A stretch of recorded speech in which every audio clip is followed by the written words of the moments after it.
विद्यार्थी मित्रांनो, क्रियाविशेषणाव्ययावर पहिलाच प्रश्न बघूया. तर खालील क्रियाविशेषणाव्यय ओळखा. तर भरभर हे क्रियाविशेषणाव्यय आहे.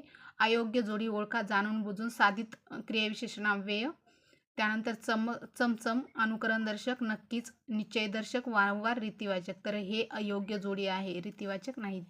त्यानंतर योग्य जोडी ओळखा. समोर स्थलवाचक आहे, बरोबर. वारंवार कालवाचक आहे. भरपूर परिणामवाचक आहे. त्यानंतर नक्की निश्चयदर्शक म्हणजे आपला पहिला गट बरोबर आहे.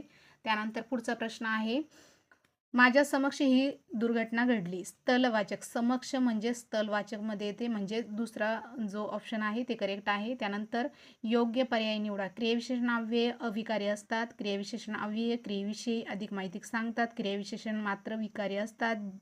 जेथे तेथे जसे तसे जेव्हा तेव्हा ही सुद्धा क्रियाविशेषण अव्ययच आहे, म्हणून सर्व प्रकार बरोबर आहेत. त्यानंतर पुढे बघूया.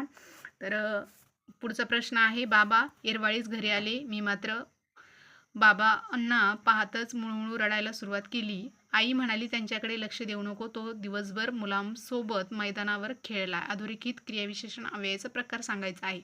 तर हे स्थलवाचक आहे. स्थलवाचक, रीतिवाचक आणि कालवाचक, रीतिवाचक, स्थलवाचक. येरवाळीच म्हणजे कालवाचक आहे. मुळूमुळू म्हणजेच रीतिवाचक आहे आणि मैदानावर म्हणजे एक स्थळ सांगितलेलं आहे, म्हणून हे दुसरा जे ऑप्शन आहे ते करेक्ट आहे.